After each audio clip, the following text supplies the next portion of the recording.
ڕێز و سڵاو بۆیەوە بینەران و گوێگرانی خۆشەویستی تەلەڤیزیۆنی کۆمەڵا لەگەڵتاندام بۆ پێشکەشکردنی گەشتی هەواڵەکانی ئەمڕۆی ڕۆژی هەینی سەرداش بە سەردێڕی چەند هەواڵەیەک دەست پێ دەکەین.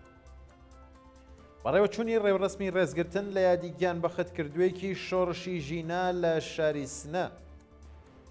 ئازادی چیاکۆ ڕزایی بە شێوازێکی کاتی بە دانانی بارمتە.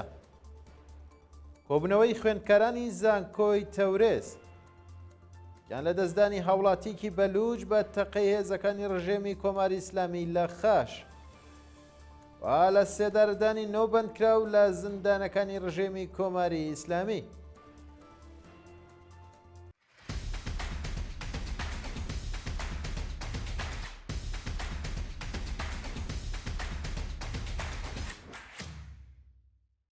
بەڕێوەچوونی ڕێوڕەسمی ڕێزگرتن لە یادی گیان بەخەتکردوویەکی شۆڕشی ژینە لە شاری سنە.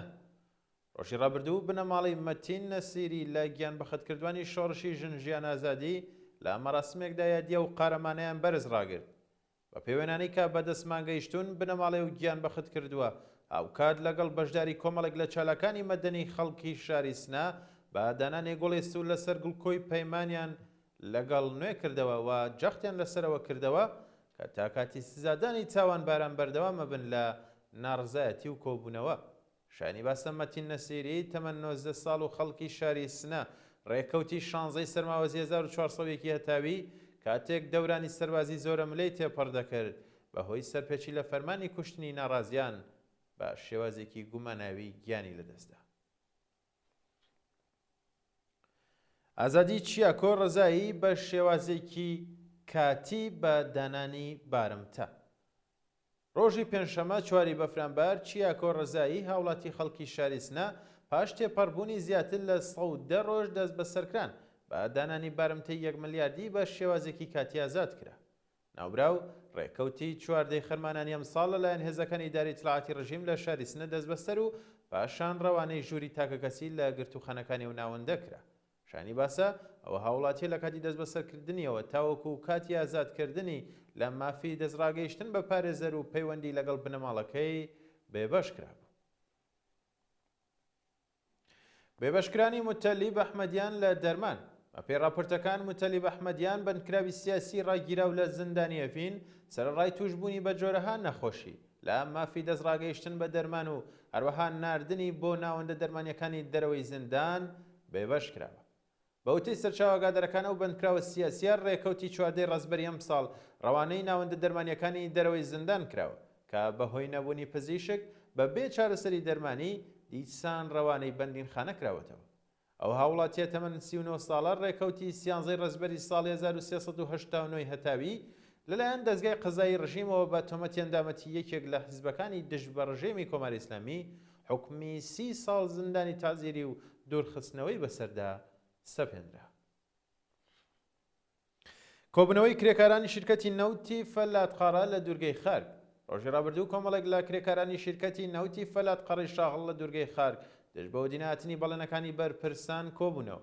بە پێی راپۆرتەکان کرێکارانی ناڕازی ئاماژە بەوە دەکەن کە سەرڕای بەرەها کۆبوونەوە و ناڕزایەتی نەک تەنیا بەرپرسانی ڕژێمی کۆماری ئیسلامی وەڵامی داخوازیەکانیان نادەنەوە بەڵکو هەڕەشە لە ناڕزایان کراوە لە بەردەوامی کۆبوونەوەکانیاندا کرێکاران خوازیاری بەکرەوە دەرهاتنی یاسای 15 ڕۆژکار و 15 ڕۆژ پشودان و وەرگرتنی هێزی کاری نوێ تەزمینی ئەمنیەتی پیشەی پێدانی حەقدەست و مەزایە دواخراوەکان و هەروەها سەربەخۆی سندوقی خانشینی خانشینکراوانی سەنعەتی نەوت بوون. کۆبوونەوەی خوێندکارانی زانکۆی تەورێز. ڕۆژەی پێنجشەمە 4 بەفرانبار کۆمەڵێک لە خوێندکارانی کەژ لە زانکۆی تەورێز دژبۆ لە خوارەوەبوونی کوالەتی خواردنی سلفسرویسی زانکۆکەیان ناڕزایەتیان دەربڕی. بە پەیوەندانشکا بەدەستمان گەیشتون خوێندکارانی ناڕازی بە دانانی خواردنەکانیان لەسەر زەوی و کۆبوونەوە لە بەردەم بینای ناوەندیە و زانکۆیە جەخت لەسەرەوە دەکەنەوە کە وەڵامی ناڕزایەتیەکانی خوێندکاران نەک بە سەرکوت بەڵکو بە چارەسەرکردنی کێشەکانیان ئەدرێتەوە. لە بەردەوامی کۆبوونەوەکانیانیش ناڕازیان خوازیاری دابینکردنی ئیمەنی خابگاکان و ئیمکاناتی پێویستی ژیان باشکردنی کوالەتی خواردنی سلفسرویس و هەروەها کۆتایی هاتنی گوشاری ناوەندە ئەمنیەکان لەسەر ناڕازیان بوون. گیان لە دەستدانی هاوڵاتیکی بەلووچ بە تەقەی هێزەکانی ڕژێمی کۆماری ئیسلامی لە خاش. ڕۆژی پێنجشەممە 4 بەفرامبەر هاوڵاتێکی خەڵکی شارستانی خاش سەر بە پارێزگای سیستان و بلوچستان بە تەقەی هێزەکانی ڕژێمی کۆماری ئیسلامی گیانی لەدەستداوە.